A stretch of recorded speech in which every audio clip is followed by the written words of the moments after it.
बिस्मिल्लाहिर्रहमानिर्रहीम। दुनिया भर में देखा जाने वाला आपका अपना इलाकाई टीवी चैनल अपना फालिया न्यूज़ के तमाम नाजरीन को अस्सलामुअलैकुम। आइए आज के अहम खबर का आगाज़ करते हैं पिंडी बटिया से, जहां से रिपोर्ट कर रहे हैं प्रोफेसर बीक साबर साबरी। गुज़िश्ता रोज़ 21 फरवरी को माँ बोली के आलमी दिन के मौका पर गवर्नमेंट डिग्री कॉलेज पिंडी बटिया में एक शानदार पंजाबी मुशायरे का एहतमाम किया गया, जिसमें कॉलेज हज़ा के मुख्तलिफ तलबा ने अपना पंजाबी कलाम सुनाकर हाजरीन से बेपनाह दाद हासिल की।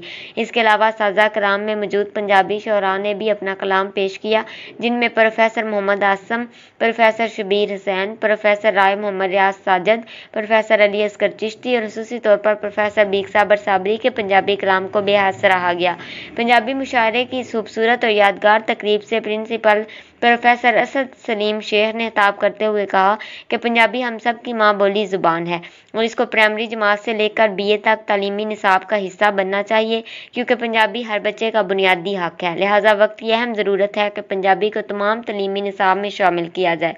उन्होंने कहा कि हम पंजाबी ज़ुबान में जो बात दूसरों को समझा सकते हैं वो किसी दूसरी ज़ुबान में नहीं समझा सकते। उन्होंने इस बात पर जोर दिया कि लेन देन और दीगर मामलात में पंजाबी को फ़रोग देकर हम पंजाबी ज़ुबान से मोहब्बत का इजहार कर सकते हैं।